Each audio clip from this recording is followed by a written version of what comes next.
Again welcome करता हूँ एक नई वीडियो के साथ। इंडियन सीमेंट के अंदर आज आपको पता होना चाहिए कि राधा कृष्ण दवानी ने 6.91 करोड़ शेयर सेल किए हैं और इसे खरीदा गया है बाय अल्ट्राटेक सीमेंट। तो एक बड़ी खबर है, अल्ट्राटेक आगे ही नंबर 1 था।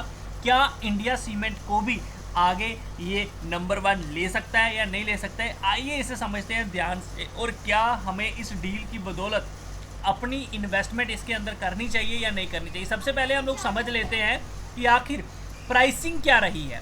तो ध्यान रखिए, इन्होंने 2 ब्लॉक डील्स में ट्रेड किया है। 1596 करोड़ की जो डील हुई वो 265 के भाव पे हुई, और जो अगली डील हुई थी 6 घंटे पहले 285 के भाव के ऊपर इन्होंने कुछ शेयर्स जो थे वो ट्रेड किए हैं। तो यानी कि अप्रॉक्स आप ये कह सकते हो कि 270-71 के करीब इनकी एवरेज जो है वो हमें देखने को मिल रही है। ये बात ध्यान रखना।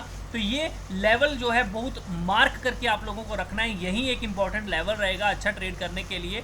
तो आप लोगों को चलिए मैं डिटेल में इसका एनालाइज करके बताता हूँ। और ध्यान रखना कि जो भी एनालिसिस हम लोग करते हैं आप उसे लाइव देख सकते हो, जैसे कि ये लाइव एनालिसिस किया हुआ है। आपको वीडियो के डिस्क्रिप्शन में एक लिंक मिलेगा, जैसे ही आप उस लिंक पे क्लिक करते हैं तो आपके सामने एक वेबसाइट ओपन हो जाएगी। ठीक है, समझ आया क्या करके कुछ इस तरह से वेबसाइट आएगी। इसके ऊपर आप लोगों को स्टॉक एनालिसिस करके आ जाएगा। तो आप यहाँ पे क्लिक करके जो भी हमने जो डेटा पोस्ट किया होगा, जैसे आज हम लोगों ने पोस्ट किया है ये सी आल पोस्ट पे आप क्लिक करेंगे तो इंडिया सीमेंट पे आप आ जाएगा। तो यहाँ पर लाइव चार्ट का क्लिक दिया गया है, तो आप ऐसे ही यहाँ पे क्लिक करोगे। उसके बाद आपके सामने लाइव चार्ट जो मैंने आपके लिए ड्राइंग की है, एनालिसिस किया है, वो सारा का सारा आप लोगों को यहाँ पे मिल जाएगा। आप यहाँ से प्ले करके लाइव मार्केट में ट्रेड करना चाहो तो कर सकते हो। तो आइए सबसे पहले इंडिया सीमेंट के बारे में जान लेते हैं। देखिए, रेवेन्यू अच्छा खासा है कंपनी का। नेट प्रॉफिट की बात करें तो ये कहीं ना कहीं लॉस में कंपनी चल रही है, इस बात का ध्यान रखिए।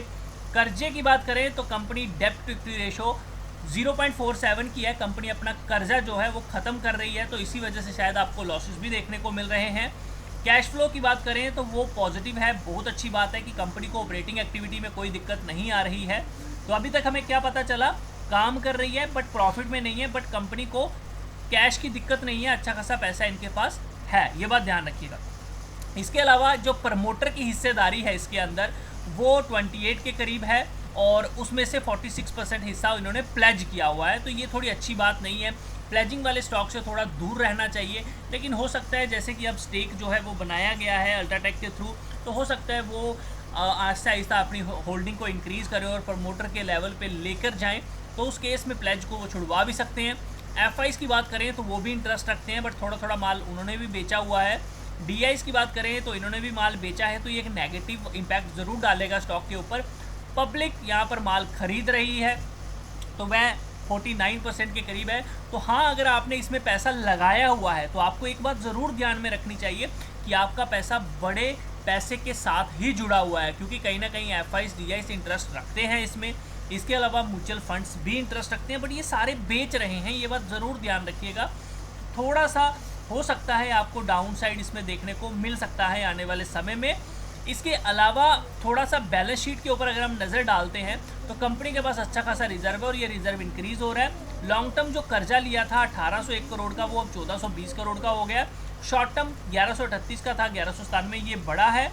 वहीं दूसरी तरफ अगर बात करें इनकी इन्वेस्टमेंट की, तो इन्वेंट्री देखिए 630 करोड़ की है, और जो ट्रेड रिसीवेबल है 699 करोड़ का इनके पास पैसा आने वाला है।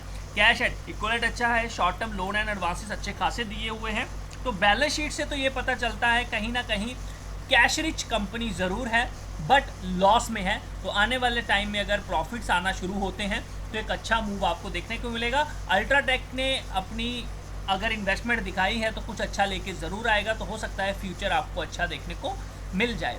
दोस्तों, बात करें as per technical level, I believe that कहीं ना कहीं ये ब्रेकआउट आया है, और ये ब्रेकआउट आया है 264 से 270, और आज का जो भाव बन रहा है इनका ट्रेडेड जो ब्लॉक डील का है वो भी ये बन रहा है। तो एक बार अगर ये कंपनी 270-264 पे रीटेस्ट करने के लिए आती है, यहाँ से ध्यान रखना, अगर यहाँ से रिवर्स होके जाती है तो आपको यहाँ कहीं ट्रेड बनाना चाहिए। यहाँ ट्रेड बनाओगे तो कहीं ना कहीं आप ट्रैप हो सकते हो। जिन्होंने नीचे ट्रेड बना लिया हुआ है वो 264 का भी स्टॉप लॉस रख सकते हैं।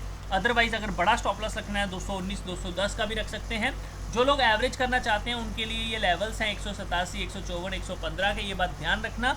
बट कहीं ना कहीं हमें 264 के नीचे अवॉइड भी कर देना चाहिए, क्योंकि ये ब्रेकआउट फेल हो जाएगा तो उस केस में आपको ये नीचे की तरफ 218, 210 की तरफ दिखेगा। बाकी जिस तरह से निकला है, अगर इसने फास्ट मूव देना है, लोगों को एंट्री नहीं देनी है, तो कहीं ना कहीं इसकी जो ब्रेक है वो 440 के करीब जाकर लगनी चाहिए। उस केस में आप 264, 270 का ही स्टॉप लॉस लोगे। जो फ्रेश एंट्री करना चाहते हैं वो थोड़ा अभी रुक जाएं। हाँ, अपनी कैपिटल का 10 से 5% लगा लीजिए। अगर आपको लगता है फंडामेंटली बहुत अच्छा है, अच्छा करने वाला है, तो आप 10%, 20% लगा लो, ताकि आपको कभी भी ये ना रहे कि भैया मैं इसको खरीद नहीं पाया। बाकी वीडियो अच्छा लगा लाइक ज़रूर करना, शेयर ज़रूर करना। इसी तरह की और वीडियोस पाने के लिए आप चैनल को भी सब्सक्राइब कर सकते हैं बेल आइकन के साथ। ट्रेड लेने से पहले एक बार अपने फाइनेंशियल एडवाइजर से ज़रूर पूछिए, क्योंकि रिस्क आप